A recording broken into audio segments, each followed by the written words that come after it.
السلام علیکم ورحمۃ اللہ۔ ناظرین، ہم آج آپ کو انشاءاللہ بیت المقدس کی تاریخ حیثیت اور یہودیوں کی تاریخ، یعنی کہ جو جوس ہیں، ان کی ابتدائی تاریخ، یہ کہاں سے شروع ہوئے، کن کی اولاد میں سے ہیں، اور آج کی ان کی حالت پر کچھ تبصرہ کریں گے۔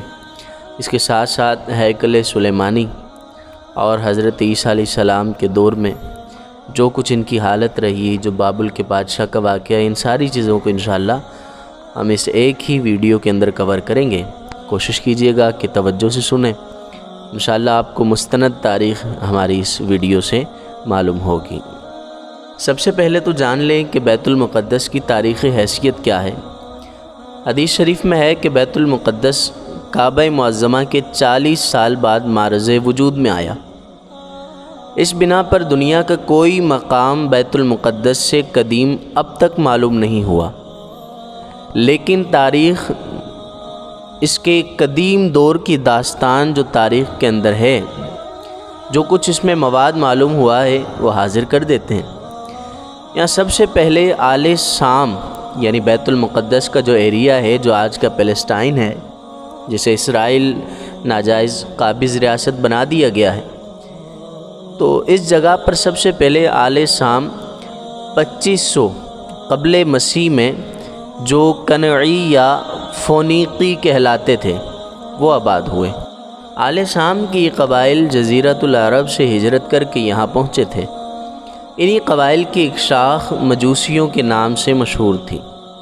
پھر اس کے بعد اس قوم کے بعد پھر 2008 قبل مسیح میں شالیم بادشاہ کی حکومت تھی، اور سب سے پہلے حضرت ابراہیم شہرار، یہ دجلہ فرات کے سنگم پر واقع ہے، یہاں سے ہجرت فرما کر اس علاقے میں پہنچے اور حبرون کے مقام پر قیام کیا، جو بعد میں الخلیل بھی کہلانے لگا ہے۔ اس علاقے میں مختلف مقامات سے برآمد ہونے والی تختیوں اور کتاب مقدس کی روایات سے یہ بات پایہ ثبوت کو پہنچ چکی ہے کہ یہاں کا حاکم بھی حضرت ابراہیم کی طرح ہی عبادت کرتا اور خود کو خدا کا فرستادہ بتاتا تھا۔ کتاب پیدائش اور ابن کثیر کی روایات سے ظاہر ہوتا ہے کہ رفتہ رفتہ حضرت ابراہیم علیہ السلام خاص قوت اور طاقت کے مالک بن گئے، اور جب دمشق کے بادشاہوں نے جناب لوط علیہ السلام سے جو وادی اردن میں مقیم تھے گستاخی کی، تو حضرت ابراہیم علیہ السلام اپنے آدمیوں کے ساتھ دمشق والوں کے ساتھ لڑے اور انہیں شکست دے کر دمشق تک ان کا تعاقب کیا۔ ابن کثیر کا بیان ہے کہ جب حضرت ابراہیم علیہ السلام اس شہر کے فتح کرنے کے بعد لوٹے تو بیت المقدس کے شاہ نے، جو کہ مصر کا باج گرار کہلاتا تھا، تو اس نے شہر سے باہر نکل کر آپ کا استقبال کیا۔ یہ بادشاہ یبوسی تھا۔ کتاب پیدائش اور قدیم عربی مورخین کی روایت ہے کہ حضرت ابراہیم علیہ السلام اسی وادی سے حضرت ہاجرہ اور حضرت اسماعیل علیہ السلام کو وادی فاران میں چھوڑ گئے تھے، اور حضرت ابراہیم علیہ السلام نے 175 برس کی عمر میں انتقال کیا، تو اسی وادی کے شہر حبرون میں مدفون ہوئے۔ ان کی وفات کے 40 سال کے بعد، اب ذرا شجرہ آپ یاد رکھیے گا، حضرت ابراہیم علیہ السلام کی وفات کے 40 سال کے بعد حضرت یعقوب علیہ السلام نے بیت المقدس کے ایک مقام بیت ایل پر ایک مذبح تعمیر کیا، جس کے کھنڈروں پر صدیوں کے بعد ہیکل سلیمانی کی عمارت اٹھائی گئی۔ اب ہم اس کو اگر شجرے کو ذرا سے سمجھیں تو حضرت ابراہیم علیہ السلام کے پوتے بنتے ہیں حضرت یعقوب علیہ السلام، اور حضرت یعقوب علیہ السلام نے بیت المقدس موجودہ فلسطین ویسٹ بینک جو ہے، اس کے علاقے میں ایک مقام بیت ایل پر جو ہے ایک جگہ، ایک مذبح تعمیر کیا، جس کے کھنڈر جو بچ گئے تھے بعد میں، پھر ایک عرصہ گزرنے کے بعد آپ کی اولاد میں سے حضرت داؤد علیہ السلام کے بیٹے حضرت سلیمان علیہ السلام نے ہیکل کی تعمیر کی۔ ہیکل کیا ہے؟ ہیکل ایک معبد ہے، عبادت کی جگہ ہے، جو حضرت سلیمان علیہ السلام نے کثیر رقم خرچ کر کے ہزاروں مزدوروں کو لگوا کر آپ نے تعمیر کی تھی۔ اس کی مزید وضاحت بھی آگے چل کے سنیں گے۔ کتاب پیدائش میں ہے کہ یعقوب ان سب لوگوں سمیت جو ان کے ساتھ تھے بوز پہنچا۔ بیت ایل یہی ہے اور ملک کنعان میں ہے۔ وہاں آپ نے مذبح بنایا اور اس کا نام ایل بیت ایل رکھا۔ اور جب یعقوب علیہ السلام عرصہ دراز جلا وطنی میں گزارنے کے بعد واپس لوٹے تو ان کا نام اسرائیل ہو گیا، حضرت یعقوب علیہ السلام کا۔ ان کی جلا وطنی اپنے بڑے بھائی ادوم یا ادوم کے خوف سے تھی۔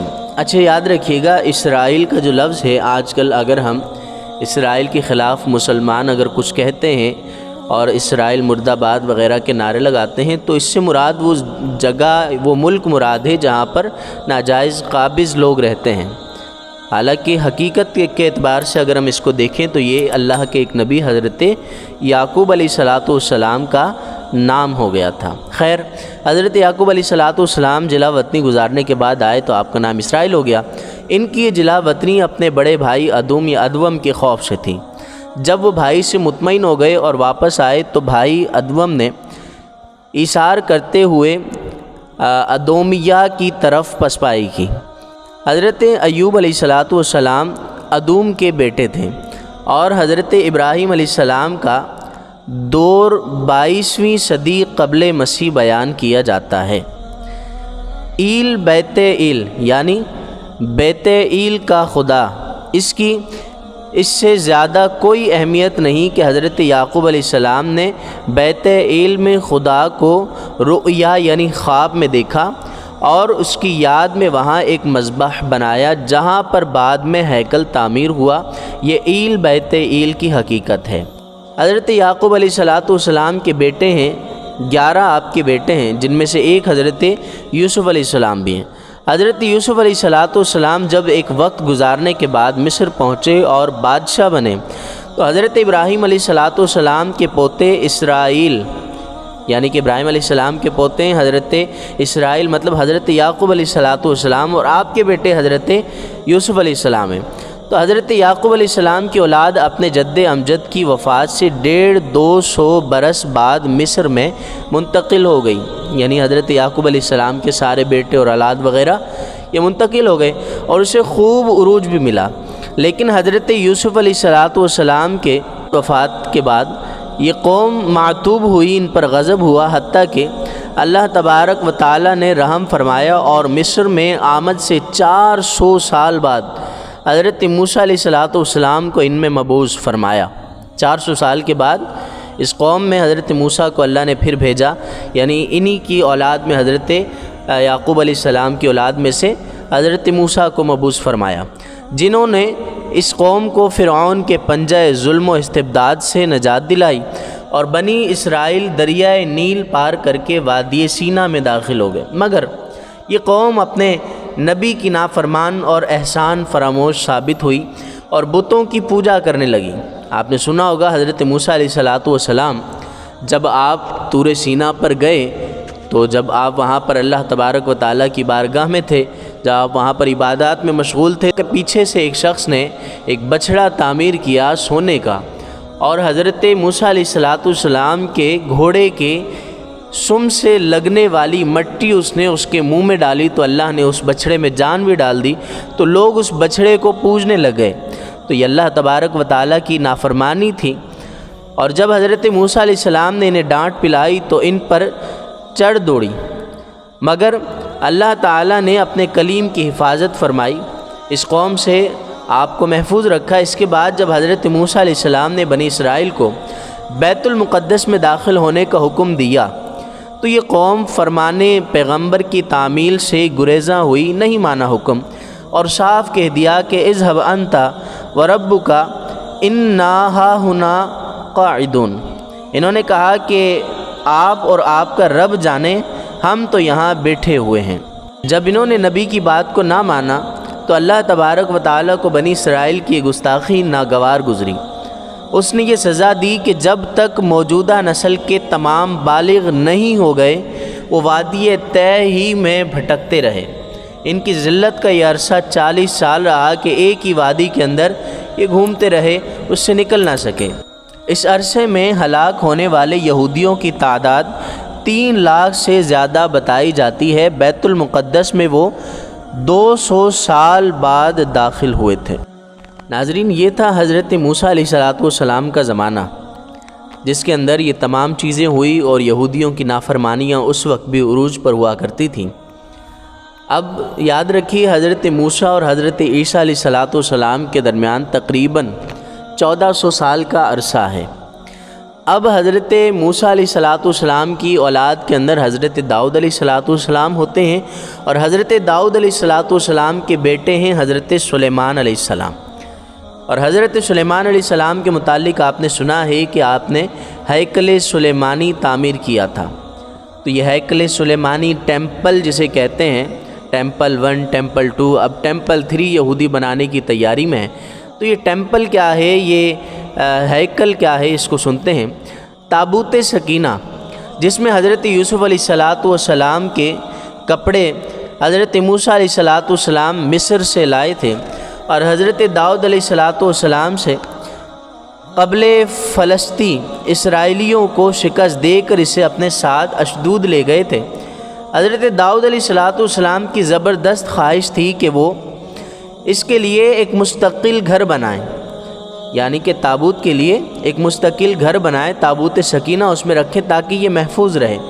لیکن اسرائیلیات کے مطابق اللہ نے انہیں بتایا کہ اللہ کا مستقل گھر ان کے بیٹے حضرت سلیمان علیہ السلام کے دور میں تعمیر کیا جائے گا۔ اس سے وہ پھر بد دل نہیں ہوئے حضرت داؤد علیہ السلام، بلکہ وہ اس کی تعمیر کے لیے ضروری سامان جمع کرتے رہے۔ انہوں نے سونا، چاندی اور لوہا پیتل جمع کیا، لبنان سے دیودار کی لکڑی منگوائی، آرائش کے لیے مختلف علاقوں سے قیمتی پتھر حاصل کیے۔ حضرت داؤد علیہ السلام نے الغرض وہ اپنے بیٹے حضرت سلیمان علیہ السلام کا کام آسان بنانے کے لیے متواتر مصروف رہے۔ جو انہوں نے خواب میں دیکھا تھا کہ اللہ کی طرف سے ان کو حکم ہوا کہ اس جگہ پر معبد بنایا جائے، ہیکل تعمیر کیا جائے، تو آپ نے تعمیر کرنا چاہا، آپ کی بڑی خواہش تھی، لیکن آپ کو پھر یہ بتا دیا گیا کہ آپ نہیں، آپ کے بیٹے اس کو تعمیر کریں گے۔ تو آپ نے اس کی تمام تر چیزیں جو ہے اپنے بیٹے کے لیے مکمل کر دی، یہاں تک کہ آپ نے اپنے بیٹے حضرت سلیمان علیہ السلام کو وہ خاکہ بھی سارا تفصیلاً سمجھا دیا، وہ جگہ بھی سمجھا دی کہ جہاں ہیکل تعمیر کیا جائے، جو انہوں نے خواب میں دیکھا تھا۔ آپ کہتے ہیں 1015 قبل مسیح میں، یعنی کہ آج 2023 ہے، آج عیسوی تاریخ کے 2000 سال تقریباً گزر چکے ہیں، اور اس سے پہلے بھی 1015 سال پہلے قبل مسیح میں ان کا انتقال ہوا حضرت داؤد علیہ السلام کا۔ تو حضرت سلیمان علیہ السلام تخت نشین ہو گئے۔ ان کی سلطنت ایک طرف اردن اور دوسری طرف فرات تک پھیلی ہوئی تھی۔ بہت بڑے بادشاہ زمین کے حضرت سلیمان علیہ السلام تھے۔ 1012 قبل مسیح میں، 1015 میں حضرت داؤد علیہ السلام کی وفات ہے، 1012 قبل مسیح میں انہوں نے ہیکل کی تعمیر شروع کی۔ ہیکل اسی جگہ تعمیر ہوا جسے حضرت داؤد علیہ السلام نے منتخب فرمایا تھا۔ آج کے دور میں اگر آپ انٹرنیٹ پر دیکھیں گے تو جب آپ بیت المقدس سرچ کرتے ہیں تو آپ کو مسجد اقصیٰ نظر آتی ہے۔ اس میں 2 گنبد آپ کو نظر آتے ہیں، ایک گولڈن کلر میں ہے، ایک سرمئی کلر میں۔ جو سرمئی کلر میں ہے وہ مسجد اقصیٰ ہے، جہاں ہمارے پیارے آقا صلی اللہ علیہ وسلم بھی تشریف لے گئے، اور دوسرا ہے گولڈن کلر کا جو گنبد ہے وہ ہے ڈوم آف دی راک، وہ بھی ایک مسجد ہے، اور اس ڈوم آف دی راک کے مغربی جانب پر یہ جگہ ہے جو حضرت داؤد علیہ السلام نے حضرت سلیمان علیہ السلام کو بتائی تھی، جہاں پر ہیکل تعمیر کرنا تھا۔ اب حضرت سلیمان علیہ السلام کی حکومت بڑی دور دراز تک پھیلی ہوئی تھی۔ 1012 قبل مسیح میں انہوں نے ہیکل کی تعمیر شروع کی، اور اسی جگہ تعمیر کی جہاں حضرت داؤد علیہ السلام نے فرمایا تھا۔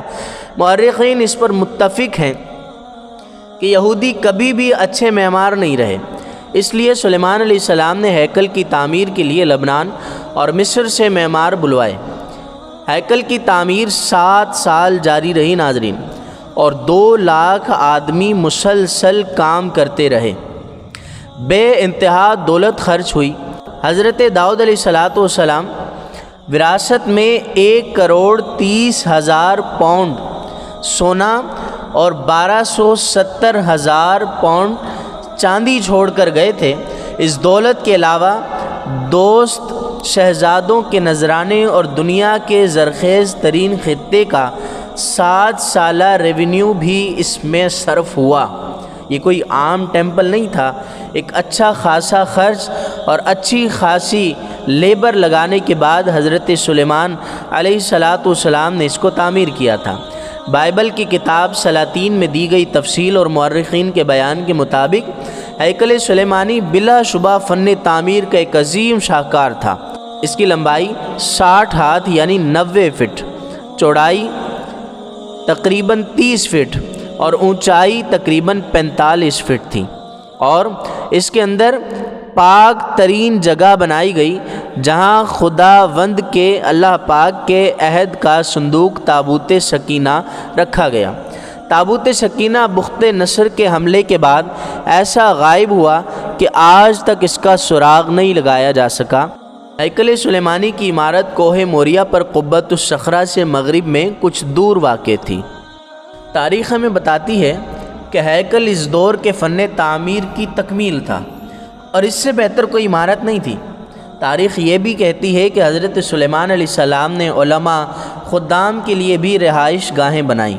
اس کے باوجود ہر آنے والا بادشاہ اس ہیکل کی 12 دریوں اور برآمدوں میں اضافہ کرتا رہا، حتیٰ کہ تابوت سکینہ کا کمرہ مختلف ادوار کی عمارتوں میں چاروں طرف سے گھر گیا تھا۔ حضرت سلیمان علیہ السلام نے اپنے لیے بھی ایک عظیم محل تعمیر کرایا جو ہیکل کے بعد دوسری عظیم عمارت تھی۔ اس کی تعمیر پر 13 سال لگے اور اس کی اہم بلڈنگ 150 فٹ لمبی، 75 فٹ چوڑی اور 45 فٹ بلند تھی۔ یہ عمارت 3 منزلہ تھی۔ حضرت سلیمان علیہ السلام کی شان و شوکت کا اندازہ اس سے لگا لیجئے کہ خادموں اور ملازموں کی تعداد ہزاروں سے زیادہ تھی۔ کھانے کے میز اور برتن سونے کے تھے اور اس شان و شوکت نے ساری دنیا کو حیرت میں ڈال رکھا تھا۔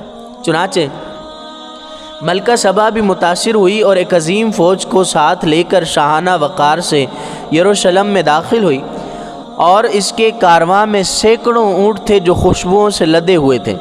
تاریخ بتاتی ہے کہ بیت المقدس میں اس کے بعد آج تک کبھی ایسی خوشبوئیں نہیں دیکھی گئیں۔ مزید برآں سونا اور بیش قیمت جواہرات تھے، اور ایک اندازے کے مطابق ملکہ 120 قنطار سونا لائی تھی۔ الغرض المختصر، حضرت سلیمان علیہ السلام کے دور کے اندر اس طرح کی عمارتیں اور اس طرح کے عظیم ترین کام، تعمیری کام، اسی طرح سے کئی ایک چشمے بنائے گئے، حوض بنائے گئے، اسی طرح دوسری عمارتیں بنائی گئی جن کا اور کوئی مثل اس وقت میں نہیں ملتا تھا۔ اور حضرت سلیمان علیہ السلام کی انہی کئی ایک تعمیرات کے اندر سے ایک عظیم تعمیر جو ہے وہ ہیکل سلیمانی تھا، جو آپ نے داؤد علیہ السلام کے خواب کے مطابق تعمیر کیا۔ امید ہے آپ کو سمجھ آ گیا ہوگا کہ یہ ہیکل سلیمانی، عبادت گاہ سلیمانی جو اللہ کی طرف سے خواب میں بتائی گئی، یہ حضرت سلیمان علیہ السلام نے اس کو تعمیر کیا تھا۔ ایک مرتبہ حضرت سلیمان علیہ السلام نے اسے تعمیر کیا، لیکن بخت نصر کے حملے کے اندر، اس کی ڈیٹیل بھی میں آپ کو بتاتا ہوں، حملے کے اندر اسے تباہ کر دیا گیا۔ پھر اسے یہودیوں نے تعمیر کیا اور دوسری مرتبہ پھر رومن نے اس پر حملہ کیا تو اس کو تباہ کر دیا۔ یوں یہ ہیکل 2 مرتبہ تباہ ہوا اور اس کے بعد آج تک دوبارہ نہیں بن سکا۔ تو حضرت سلیمان علیہ السلام کی عظیم شاہانہ حکومت تھی۔ آپ بہت بڑے دنیا کے بادشاہ گزرے ہیں۔ آپ علیہ السلام کی وفات ہوئی، اور آپ کی وفات کے بعد بنی اسرائیل کی ریاست جو تھی وہ 2 طاقتوں میں بٹ گئی تھی، جو ہمیشہ باہم دست و گریباں رہے، اور صدیوں تک ان کے بادشاہ الگ الگ مقرر ہوتے رہے۔ یہی نہیں بلکہ بنی اسرائیل فواحش، حرام کاری، عیاشی، بدماشی میں کھو کر کمزور اور توحید سے منحرف ہو کر کنعان کے قدیم قبائلی کی طرح بت پرستی کی طرف بھی مائل ہوئے۔ وہ اپنے خدا یہودا کی مورتیاں بنانے اور دیوی دیوتاؤں کی طرح ان مورتیوں سے عجیب و غریب روایات منسوب کرنے لگے۔ انہی نے توریت میں اپنے حسب اور منشا رد و بدل بھی کیا تھا۔ ناظرین، جو ہیکل سلیمانی حضرت سلیمان علیہ السلام نے تعمیر کیا تھا تو بخت نصر شہنشاہ بابل جو تھا اس نے اسے تباہ کیا۔ آئیے اس کی کچھ ڈیٹیل سنتے ہیں۔ کہتے ہیں کہ یہو یقیم ایک بادشاہ تھا، اس کو سلطنت کرتے ہوئے 11 برس گزرے تھے کہ 598 قبل مسیح میں بربادی اور تیرہ بختی بابل کے مقہور حکمران بخت نصر کی صورت میں اس پر نازل ہوئی، جو یہو یقیم کو گرفتار کر کے بابل لے گیا اور اس کے بیٹے یہو یاکین کو اپنے باجگرار کے طور پر شاہ یروشلم مقرر کر لیا۔ لیکن مصر کی سازش، ربیوں اور کاہنوں کے کہنے پر یہو یاکین نے فرعون مصر سے ساز باز کر کے بخت نصر کے خلاف علم بغاوت بلند کر دیا۔ جب یہ خبر بخت نصر کو پہنچی تو وہ بڑے تیز سے بابل سے نکلا۔ پہلے مصری فوج کو جو یہو یاکین کی مدد کے لیے آ رہی تھی اس نے شکست دی، پھر یروشلم فلسطین کا محاصرہ کر لیا اور جنگ کے نتیجے میں بے شمار یہودی یہاں مارے گئے۔ بادشاہ گرفتار ہو کر قتل ہوا اور 10,000 پابہ زنجیر یہودی امیروں کے ساتھ پھر وہ بابل پہنچا۔ بخت نصر نے ہیکل کے نفیس برتنوں کو سمیٹا اور یہو یاکین کے بھائی صدفیہ سے اطاعت و وفاداری کا حلف لے کر بابل لوٹ گیا۔ وہ کئی سال امن و امان رہا، لیکن یہودی کہاں چین سے بیٹھنے والے تھے۔ یاد رکھیے، یہودی قوم ہمیشہ سے سازشی قوم رہی ہے۔ انہوں نے بادشاہ کو پھر اکسانا شروع کر دیا، جس کا نتیجہ یہ نکلا کہ سارا قبیلہ بخت نصر سے باغی ہو گیا۔ مختصر سے عرصے میں یہ تیسری بدعہدی اور بغاوت تھی۔ پھر کیا ہوا؟ شاہ بابل بخت نصر یہودی کی پیمان شکنیوں سے تنگ آ چکا تھا۔ وہ بابل سے بحیثیت قوم یہود کے مکمل استیصال کا عزم لے کر، ختم کرنے کا عزم لے کر نکلا تھا، اور فاتح کی حیثیت سے شہر میں داخل ہوتے ہی اپنے فوجیوں کو قتل عام کا اس نے حکم دے دیا۔ یروشلم کی گلیوں میں خون کی ندیاں بہا دی گئیں۔ انہوں نے خدا کے گھر کو جلا دیا اور یروشلم کو زمین کے برابر کر دیا۔ تاریخ بتاتی ہے کہ جب فاتح بادشاہ نے اپنا کام مکمل کیا تو یروشلم میں راکھ کے ڈھیر تھے، ہر طرف دھواں چھایا ہوا تھا۔ وہ مال غنیمت اور بچے کھچے یہودیوں کو ساتھ لے کر بابل کی طرف لوٹ گیا۔ اسی تباہی میں تابوت سکینہ غائب ہوا، جو آج تک سراغ لگانے کے باوجود نہیں مل سکا۔ بڑی کوششیں لوگوں نے کی ہیں کہ کسی طرح سے وہ تابوت سکینہ مل جاتا۔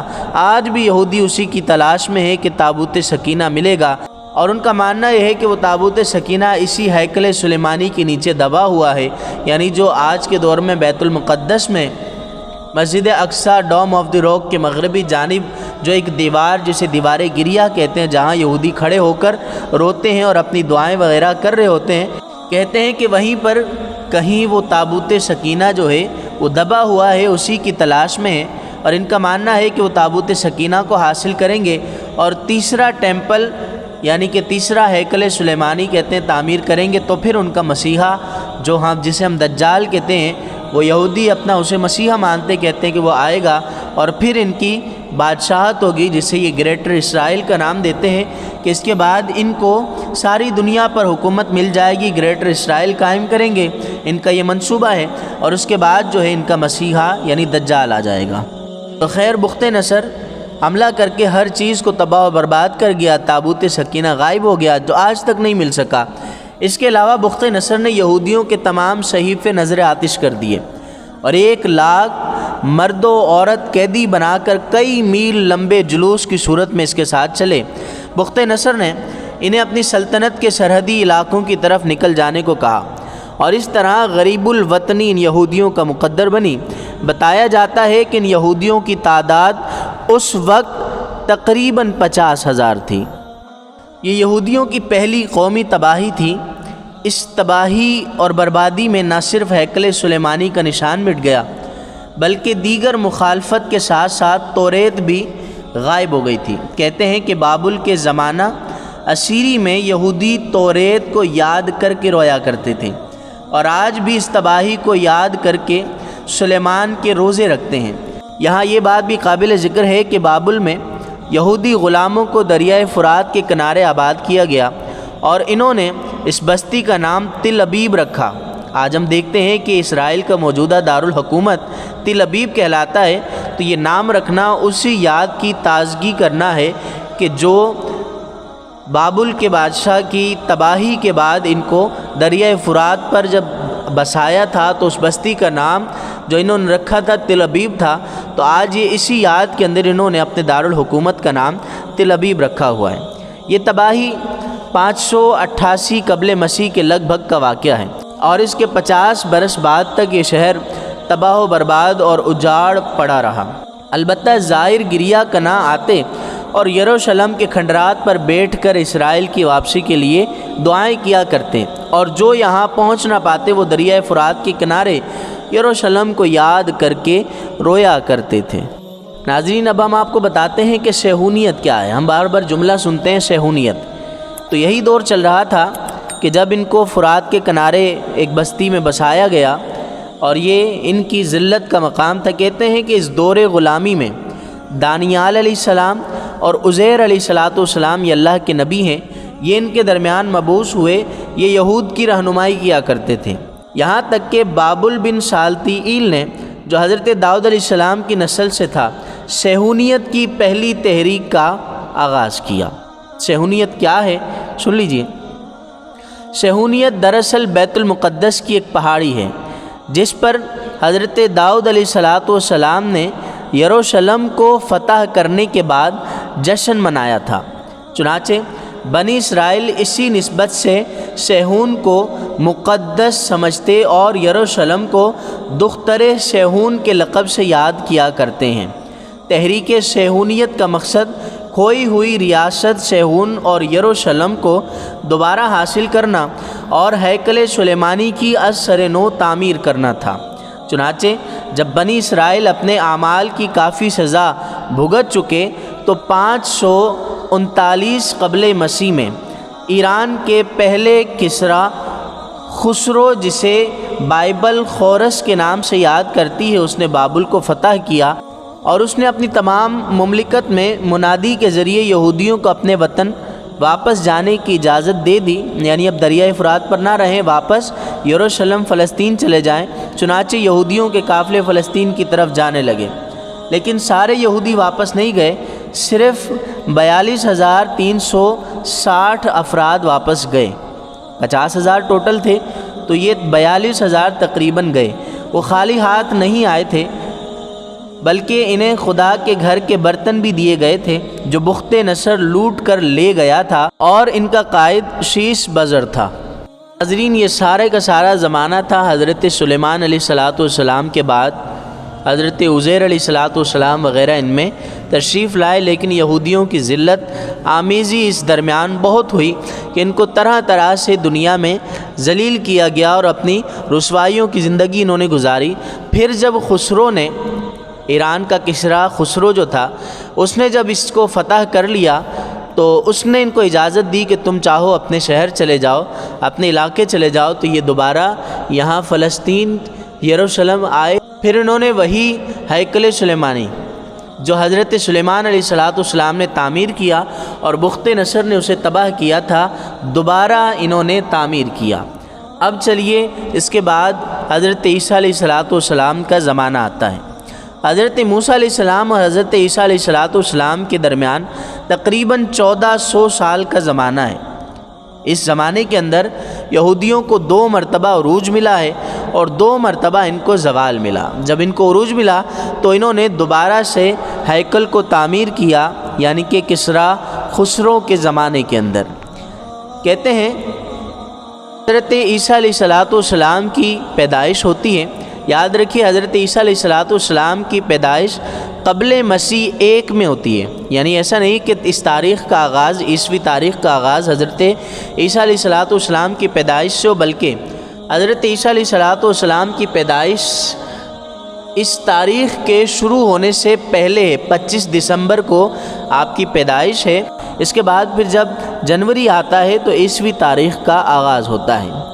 33 عیسوی ہوتی ہے، یعنی کہ حضرت عیسیٰ علیہ السلام پیدا ہوتے ہیں اور آپ جب 33 برس آپ کی عمر مبارک ہوتی ہے تو آپ کو اللہ تبارک و تعالی آسمان پر زندہ اٹھا لیتا ہے۔ اب یہاں پر 3 مذہب ہیں، اسلام، عیسائیت اور یہودیت، ان کے تینوں کے الگ الگ موقف ہیں۔ یاد رکھیے ایک موقف میں تو عیسائی اور مسلمان متحد ہیں کہ حضرت عیسیٰ علیہ السلام کو آسمانوں پر اٹھایا گیا اور قرب قیامت میں حضرت عیسیٰ علیہ السلام تشریف لائیں گے۔ عیسائی بھی مانتے ہیں، مسلمان بھی اس کو مانتے ہیں کیونکہ قرآن میں ذکر ہے، لیکن عیسائی یہ مانتے ہیں کہ حضرت عیسیٰ علیہ السلام کو سولی دی گئی تھی، آپ پھر ایک پہاڑ اور غار میں گئے، پھر دوبارہ زندہ ہوئے، پھر آسمان پر اٹھائے گئے، جبکہ مسلمانوں کا ماننا ہے کہ آپ علیہ السلام کو سولی نہیں دی گئی۔ قرآن کہتا ہے ما قتلوہ وما صلبوہ بل رفعہ اللہ الیہ، ان کو نہ قتل کیا گیا نہ سولی دی گئی بلکہ اللہ پاک نے انہیں اٹھا لیا اپنی طرف، یا آسمان کی طرف اللہ نے انہیں بلند فرما لیا۔ یہ ہمارا عقیدہ ہے جو قرآن نے ہمیں بیان فرمایا ہے۔ جبکہ یہودی کہتے ہیں کہ ہم نے حضرت عیسیٰ علیہ السلام کو معاذ اللہ سولی دے دی اور قتل کر دیا، یہ یہودیوں کا موقف ہے۔ تو خیر، حضرت عیسیٰ علیہ السلام کو اللہ پاک نے آسمانوں پر بلند فرما لیا۔ حضرت عیسیٰ علیہ السلام کو آسمان پر اللہ نے بلند فرمایا تو اس کے بعد تقریباً 37 سال کے بعد، تقریباً سن 70 عیسوی میں یہودیوں نے رومیوں کے خلاف بغاوت کی۔ عیسائی ٹائٹس جنرل نے 1,33,000 یہودیوں کو ایک دن میں قتل کر دیا اور اس نے ہیکل سلیمانی کو گرا دیا، یعنی پہلے بھی بخت نصر نے گرایا تھا اور اس کے بعد جو ہے اب جب دوبارہ تعمیر کیا تو اس نے آ کر ہیکل سلیمانی کو گرا دیا۔ اور جو ہیکل سلیمانی اس نے گرایا تھا ٹائٹس جنرل نے، وہ آج تک گرا ہوا ہے، جس کی ایک یادگار دیوار گریہ کے طور پر آج یہودیوں کے پاس موجود ہے۔ یاد رکھیے اس رومی جنرل کا یہ حملہ یہودیوں کے لیے کسی قیامت سے کم نہیں تھا۔ پہلے تو ان پر حملہ کیا اور تقریباً 1,33,000 یہودیوں کو ایک دن کے اندر اس نے قتل کیا، لیکن اس کے ساتھ ساتھ یہیں وہ رکا نہیں، بلکہ اس نے یہودیوں کو یروشلم سے نکال دیا اور کہا کہ یہاں سے چلے جائیے ورنہ ہم تمام کو قتل کر دیں گے۔ پھر کیا ہوا؟ یہودی یہاں سے جہاں جس کا منہ ہوا، جس طرف رخ ہوا، یہودی یہاں سے نکلے اور یہودیوں کو 70 عیسوی سے لے کر 1917 تک کبھی کوئی امن کا مقام نصیب نہیں ہوا سوائے اسپین جو مسلمانوں کے جب قبضے میں آیا اس کے۔ اسپین کے اندر ان کو امن ملا تھا۔ خیر، جب یہودیوں کو دربدر کیا گیا تو انہوں نے اس کا نام رکھا تھا ڈایاسپورا۔ آج بھی یہودی اس کو یاد کر کے روتے ہیں کہ جب ان کو دربدر کیا گیا، اور یہ اس طرح تقریباً 2000 سال تک دربدر رہے۔ اس کے بعد ناظرین ایک 300 برس کا ایک عرصہ آتا ہے جس میں رومن کی حکومت ہوتی ہے اور یہودی اور عیسائی دونوں ہی پر ظلم کیے جاتے ہیں۔ 300 عیسوی میں یعنی حضرت عیسیٰ علیہ السلام آپ کی ولادت کے تقریباً 300 سال بعد، اب تک تو یہودی عیسائی دونوں رومیوں سے پٹا کرتے تھے، لیکن ایک بہت بڑا کارنامہ یوں ہوا کہ بہت بڑا رومن ایمپرر تھا قسطنطین اعظم، وہ جو رومی تھا وہ عیسائی مذہب اس نے اختیار کر لیا۔ اب جب وہ عیسائی ہو گیا تو گویا حکمرانی جو ہے ساری عیسائیوں کے پاس آ گئی۔ اب جب عیسائیوں کو حکمرانی مل گئی تو انہوں نے یہودیوں سے اپنی دشمنی پوری کی۔ وہ کس طرح؟ کیونکہ عیسائیوں کا ماننا تھا کہ خدا کے بیٹے، اور کیونکہ عیسائی حضرت عیسیٰ علیہ السلام کو خدا بھی مانتے تھے، خدا کا بیٹا بھی مانتے تھے، اور عیسائیوں کا ماننا تھا کہ انہی یہودیوں نے حضرت عیسیٰ علیہ السلام کو سولی دی ہے۔ لہٰذا انہوں نے کیا کیا؟ انہوں نے جب ان کے پاس عیسائیت کے پاس حکمرانی آ گئی تو تقریباً پورے یورپ کے اندر انہوں نے یہودیوں کو ذلیل و رسوا کیا اور طرح طرح سے ان کو تنگ کر کے، قتل کر کے پورے یورپ سے یہودیوں کو نکال باہر کیا۔ تو اب یہ زمانہ چلتا رہتا ہے اور یہودی اس پورے زمانے کے اندر یوں ہی رسوا اور ذلیل ہوئے۔ اس کی پوری ایک تاریخ ہے کہ یہودی کہاں کہاں کس کس ملک کے اندر گئے اور کہاں کہاں سے ان کو نکالا گیا، کیونکہ میں نے آپ کو بتایا ہے کہ ایک سازشی قوم ہے اور ہمیشہ سے سازشیں کرتے رہے، تو کبھی کسی ملک کے جاتے رہے، اور کچھ عرصے کے بعد جب ان کی سازشیں ہونے لگی تو ہمیشہ عیسائی حکمرانوں نے ان کو نکال باہر کیا، اور تاریخ گواہ ہے کہ ان کو یہودیوں کا سب سے اچھا زمانہ ہمارے پیارے آقا و مولا صلی اللہ تعالیٰ علیہ وسلم آپ اور آپ کے امتیوں کی حکمرانی کے اندر ملا ہے، ورنہ ہمیشہ ان کو ذلیل و رسوا کیا گیا۔ لیکن یہ وہ قوم ہے جو ہمیشہ سے احسان فراموش رہی ہے۔ آج کے واقعات جو اسرائیل میں، جو فلسطین میں مسلمانوں پر ظلم و ستم ہو رہا ہے، اس بات کے گواہ ہیں یہ قوم ہمیشہ سے احسان فراموش رہی ہے۔ مسلمانوں نے ہی ان پر ہمیشہ اچھائی کی ہے، اور انہوں نے ہمیشہ مسلمانوں کو ہمیشہ ہی دشمن سمجھا ہے۔ تو پھر کیا ہوا، 300 عیسوی گزرا، 300 عیسوی گزرنے کے بعد ایک طویل عرصہ گزرتا رہا، اور ایک وہ وقت بھی آیا جب ہمارے پیارے آقا صلی اللہ علیہ وسلم 571 عیسوی میں پیارے آقا صلی اللہ تعالیٰ علیہ وسلم کی ولادت ہوئی، کیونکہ 70 عیسوی کے اندر ڈایسپورا ہوا، یعنی ان کو منتشر کیا گیا، اور اس کے تقریباً 500 سال کے بعد، 501 سال کے بعد نبی پاک صلی اللہ علیہ وسلم کی ولادت ہوتی ہے۔ 610 عیسوی میں ہمارے پیارے آقا صلی اللہ علیہ وسلم پر وحی کا آغاز ہوتا ہے، آپ اعلان نبوت فرماتے ہیں۔ تو جب اعلان نبوت فرماتے ہیں تو یہودی اور عیسائی ہمارے پیارے آقا صلی اللہ علیہ وسلم کے مقابل آتے ہیں۔ خاص کر یہودی جو ہیں وہ قریش مکہ کو سکھایا کرتے تھے، ان کو بہکایا کرتے تھے کہ تم دیکھتے ہو کہ تمہارے میں آ کر ایک شخص آتا ہے اور اعلان نبوت کر دیتا ہے، نبی کہتا ہے جاؤ پوچھو تو صحیح اسے کچھ معلوم بھی ہے کہ نہیں۔ وہ آتے، یہودی ان کو سکھایا کرتے تھے کہ جاؤ حضرت ذوالقرنین کے بارے میں پوچھو، نبی کو پتہ ہے کہ نہیں۔ لیکن ہمارے نبی تو ہمارے نبی ہیں، وہ آئے حضرت ذوالقرنین کا پوچھا تو میرے آقا و مولا نے ساری تفصیل ان کو بتا دی۔ یہودی ذلیل ہوئے، پھر دوبارہ یہودی اسی طرح کوششیں کرتے کہ جاؤ، کبھی پوچھتے اصحاب کہف کے بارے میں معلومات لاؤ، کبھی روحوں کی معلومات اور حقیقت پوچھ کر آؤ، لیکن ہمارے آقا مولا صلی اللہ علیہ وسلم ہمیشہ ان کے سوالات کے جوابات دے دیا کرتے تھے۔ یہودی جو ہیں کبھی نبی پاک صلی اللہ علیہ وسلم کے پاس آتے تھے تو حضور علیہ الصلوۃ والسلام کو تنگ کیا کرتے تھے، طرح طرح کے سوالات کیا کرتے تھے، اور اسی طرح سے یہودیوں کی مکاریاں پیارے آقا صلی اللہ علیہ وسلم نے ہمیشہ اسی طرح سے لوگوں پر واضح کی ان کو ذلیل اور رسوا کیا جاتا رہا۔ اسی طرح سے یہودی کے ساتھ ساتھ عیسائی بھی نبی پاک صلی اللہ علیہ وسلم کے پاس آتے اور یوں ہی طرح طرح کے سوال کیا کرتے۔ وہ ایک طویل واقعہ آپ نے سنا ہوگا کہ ایک شخص نے ایک عورت کے ساتھ زنا کیا، اور یہ لوگ اپنی کتاب کی آیتیں چھپایا کرتے تھے، تو اس امیر آدمی نے کہا کہ عورت کو سزا دلوا دو، مجھے بچا لو۔ تو کیا کیا انہوں نے اپنی انجیل کے اندر سے جس آیت کے اندر سزا موجود تھی اس کو چھپا کر اوپر والی آیت پڑھتے رہے۔ حضور کی بارگاہ میں جب معاملہ بڑھا تو اس کو پیش کیا گیا تو وہ نیچے ہاتھ رکھ کے اوپر سے پڑھا کرتے۔ میرے آقا نے فرمایا نیچے کیا ہے، ہاتھ تو ہٹاؤ، کیونکہ وہ عورت ہی کی سزا پڑھا کرتے تھے۔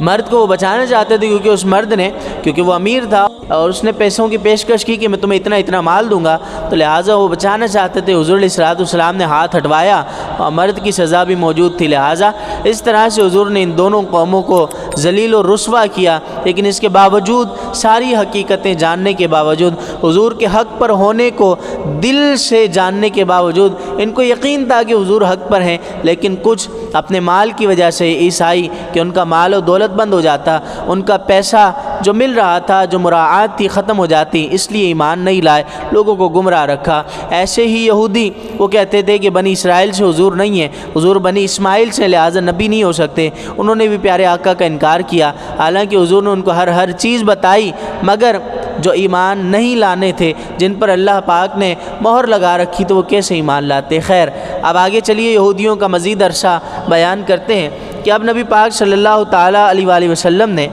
مکہ پاک کا دور گزرتا ہے، ہجرت کی۔ جب ہجرت کی تو مدینہ پاک آپ آئے تو میثاق مدینہ ہوا کہ کوئی بھی مسلمانوں کے خلاف اگر جنگ کرے گا تو مل کر اس پر حملہ کیا جائے گا۔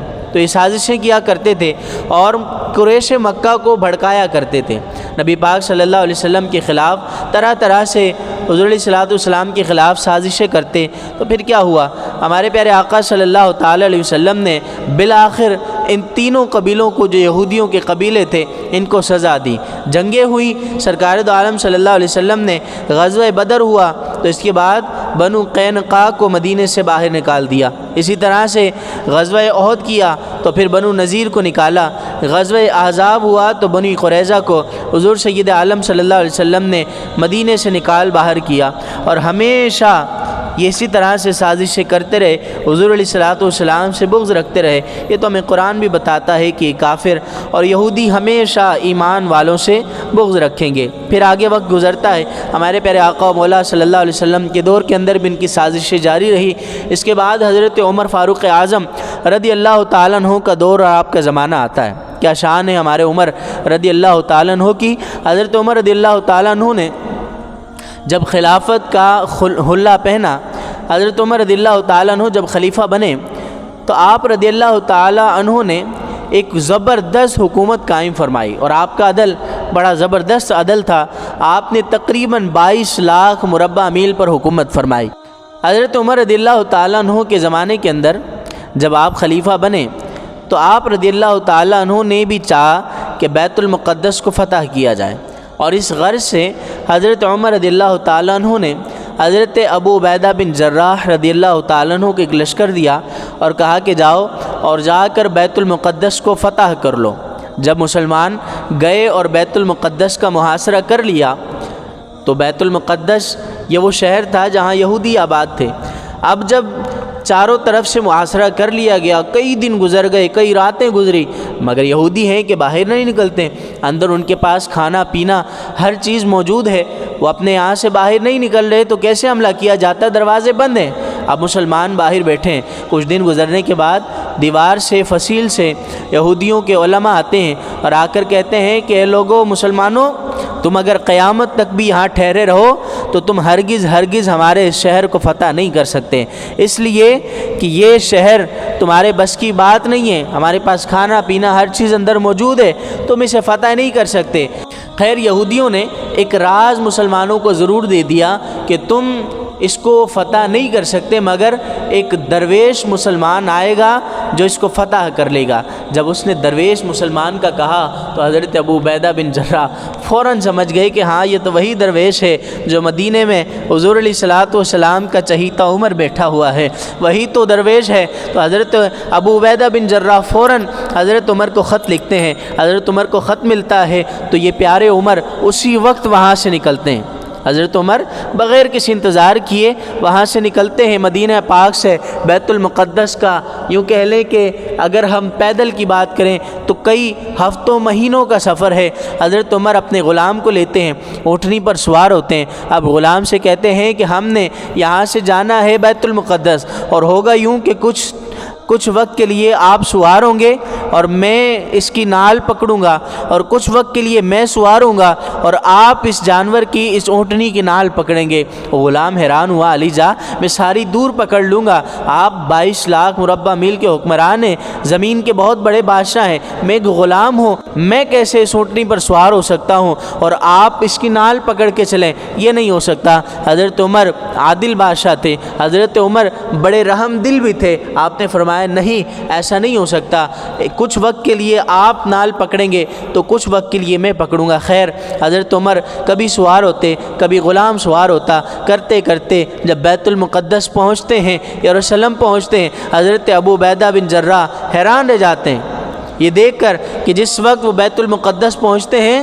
تو اس وقت باری تھی غلام کی اونٹنی پر بیٹھنے کی، اور حضرت عمر کی باری تھی نال پکڑنے کی۔ حضرت عمر رضی اللہ تعالیٰ عنہ، ذرا اندازہ کریں کہ کیا وہ وقت ہوگا کہ آپ حضرت عمر رضی اللہ تعالیٰ عنہ نے ایک ہاتھ سے اونٹنی کی نال پکڑی ہوئی ہے، ایک ہاتھ سے اپنے نالین مبارک، چپل مبارک پکڑے ہوئے ہیں، کپڑے بوسیدہ ہیں، اور اونٹنی پر غلام سوار ہے۔ اتنی بڑی سلطنت کا بادشاہ وہ اونٹنی کی نال پکڑے ہوئے اس کی نال پکڑ کر چل رہا ہے۔ حضرت عمر رضی اللہ تعالیٰ عنہ کو دیکھ کر مسلمان حیران رہ گئے۔ حضرت ابو عبیدہ بن جراح کہتے ہیں حضور آپ ذرا سا لباس تبدیل فرمائیں تاکہ ہم شاہانہ شان و شوکت کے ساتھ ان کے یہاں جائیں اور جا کر آپ کی اس عظیم بادشاہت کا اظہار ان پر کریں۔ حضرت عمر فرماتے ہیں کہ اے ابو عبیدہ، ہمیں ان کپڑوں نے، ان جوتوں نے، ان سواریوں نے عزت نہیں دلائی، اللہ نے ہمیں اسلام سے عزت عطا فرمائی ہے، لہٰذا ہم انہی کپڑوں میں اسی حالت میں ان کے پاس جائیں گے۔ کہتے ہیں کہ حضرت عمر مسلمانوں کو لے کر جیسے ہی بیت المقدس میں داخل ہوتے ہیں، جب ان کے محاصرے کے قریب جاتے ہیں تو یہودی علماء اپنی دیواروں کی فصیلوں سے آگے بڑھتے ہیں اور فصیلوں پر چڑھ کر جب دیکھتے ہیں کہ حضرت عمر آ رہے ہیں، ایک ہاتھ میں نال ہے، ایک ہاتھ میں چپل ہے، آپ کا غلام اونٹنی پر سوار ہے، آپ پیدل آ رہے ہیں، تو حضرت عمر رضی اللہ تعالیٰ عنہ کو دیکھتے ہیں اور اپنی کتابوں کے اندر دیکھتے ہیں وہی نشانیاں جو ان کی کتابوں میں لکھی تھی کہ ایک درویش آئے گا اور اس حلیے میں آئے گا، اس طرح سے آئے گا، وہ تمہارا بیت المقدس جو ہے اس کو فتح کر لے گا، تمہارے شہر کو۔ تو حضرت عمر کی ان ساری نشانیوں کو دیکھ کر بغیر خون خرابے کے، بغیر جنگ لڑے یہودی ساری چابیاں مسلمانوں کو پیش کر دیتے ہیں کہ اب ہم ان سے جنگ نہیں لڑ سکتے۔ تو یوں بغیر کوئی خون بہائے، بغیر کسی کو قتل کیے مسلمانوں نے بیت المقدس کا قبضہ حاصل کیا۔ لیکن مسلمانوں نے حضرت عمر رضی اللہ تعالیٰ عنہ کی رحم دلی دیکھیے کہ آپ نے یہودیوں کے لیے قانون رکھ دیا، معاہدہ کر لیا کہ اب یہودی اگر چاہیں تو بیت المقدس میں اپنی زیارت گاہوں پر آ کر زیارت کر سکتے ہیں، آ جا سکتے ہیں، ان پر پابندی نہیں ہے۔ اور مسلمانوں نے ان پر ہمیشہ لطف و کرم کا اظہار کیا کہ حضرت عمر کے دور کے بعد بنو امیہ کا، خلافت بنو عباس آتی ہے، ان ساروں کے اس دور کے اندر ہمیشہ یہ قانون، ہمیشہ حضرت عمر کے قانون پر عمل کیا جاتا رہا کہ جو بھی دور آتا، حتیٰ کہ خلافت عثمانیہ، سلطنت عثمانیہ کا دور آتا ہے، اس میں بھی ان پر پابندی نہیں تھی کہ یہاں آ جا سکتے تھے، لیکن ایک قانون تھا کہ جگہ نہیں خرید سکتے۔ مگر مسلمانوں نے کبھی ان پر پابندی نہیں لگائی۔ جتنی زیادہ عیش و عشرت کی زندگی انہوں نے 2000 سال میں مسلمانوں کے دور میں گزاری ہے، کبھی ایسی زندگی انہوں نے نہیں گزاری۔ لیکن یہ وہی ہے کہ یہ احسان فراموش قوم ہے، انہوں نے ہمیشہ مسلمانوں کی پیٹھ میں چھرا گھونپا ہے۔ پھر کیا ہوتا ہے حضرت عمر کے دور کے بعد حضرت عثمان غنی کے دور کے اندر دیکھیں آپ، عبداللہ ابن سبا، وہ ایک یہودی تھا، مسلمانوں کے لبادے کے اندر آتا ہے، مسلمانوں میں گھل مل جاتا ہے، اس کے بعد مسلمانوں کو مسلمانوں کے خلاف بھڑکا دیتا ہے۔ وہ کیا کرتا ہے، قریش کو اٹھا کر حضرت عثمان غنی کے مقابل لے آتا ہے کہ عثمان غنی تو بنو امیہ سے ہیں، تم لوگ تو قریش ہو، یہ کیسے حاکم بن سکتا ہے؟ چنانچہ سارے کے سارے عرب کے اندر حضرت عثمان غنی کے خلاف لوگوں کو کرتا ہے۔ حضرت عثمان غنی کو شہید کر دیا جاتا ہے۔ جب حضرت عثمان غنی رضی اللہ تعالیٰ عنہ کو شہید کیا جاتا ہے تو کئی ایک اور بھی اسی طرح کے یہودیوں کی طرف سے سازشیں کی جاتی ہیں اور مسلمانوں کو یوں ایک دوسرے کے ساتھ دست و گریباں یہ یہودی کروا دیتے ہیں۔ اب حضرت عثمان غنی کا دور بھی گزر جاتا ہے، خلافت راشدہ ختم ہوتی ہے، بنو امیہ کا دور ختم ہوتا ہے، چلتے چلے جائیں۔ حضرت طارق بن زیاد کا ایک وقت آتا ہے تقریباً 700 عیسوی کے بعد، حضرت طارق بن زیاد کا ایک عرصہ آتا ہے جب آپ اسپین پر حملہ کر کے اس کو فتح کر لیتے ہیں، تو یہاں پر یہودیوں کی ایک بڑی تعداد آباد تھی۔ حضرت طارق بن زیاد نے ان لوگوں کو بڑی آسانیاں دی اور یہودی خود اس بات کو آج تک بھی تسلیم کرتے ہیں کہ ان کو جو حضرت طارق بن زیاد کے دور کے اندر اسپین میں عیش و عشرت کی زندگی ملی، وہاں پر یہ بڑے پھولے پھلے اور آگے بڑھے، ان کے علماء بنے، انہوں نے بہت ساری ترقیاں کی، تو یہ حضرت طارق بن زیاد کے دور کے اندر سارا کیا، ورنہ ہمیشہ ان کو پس پشت لوگوں نے ڈالا ہوا تھا، خاص کر عیسائیوں نے ان کو دنیا بھر میں ذلیل کیا ہوا تھا۔ تو محترم ناظرین، یہ تھی یہودیوں کی کہانی۔ اب حضرت عثمان غنی کا دور گزرتا ہے، طارق بن زیاد کا دور گزرتا ہے، اس کے بعد خلافت عثمانیہ آتی ہے۔ خلافت عثمانیہ میں بھی یہودیوں کو اس جگہ پر جو ہے آنے جانے کی اجازت تھی، یہاں پر زیارتیں کر سکتے تھے، جو ان کی عبادتیں ہیں وہ کر سکتے تھے، کبھی ان پر کوئی پابندی نہیں آئی۔ حتیٰ کہ آپ ذرا غور فرمائیں کہ آج جہاں اسرائیل ناجائز قابض ہے، اس جگہ پر خلافت عثمانیہ میں کہتے ہیں کہ صرف ایک عیسائی ہوا کرتا تھا۔ اس جگہ پر کہتے ہیں کہ خلافت عثمانیہ، سلطنت عثمانیہ میں یہاں پر صرف ایک یہودی ہوتا تھا۔ لیکن اس کے بعد برطانیہ کی حکومت آتی ہے اور ان سارے خطوں پر، پاکستان، انڈیا، بنگلہ دیش، ایران کے حصوں پر، اور اس کے بعد آگے چلتے چلے جائیں تو فلسطین، بیت المقدس کے آس پاس یہ سارا کا سارا ایریا جو ہے یہ سلطنت عثمانیہ کے بعد جو بچتا تھا وہ سارا برٹش حکمران کے پاس، برٹش امپائر کے پاس آتا تھا۔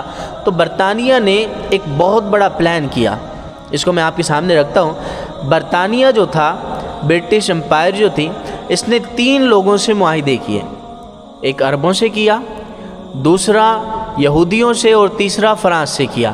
انہوں نے عربوں سے یہ معاہدہ کیا کہ تم سلطنت عثمانیہ کو ختم کرنے کے لیے ہمارا ساتھ دو جنگ میں، ہم سلطنت عثمانیہ کو ختم کر دیں گے اور تمہیں یمن سے لے کر لبنان تک سارے کا سارا یونائٹڈ عرب تمہارے حوالے کر دیں گے۔ تو عرب اس بات پر مان گئے۔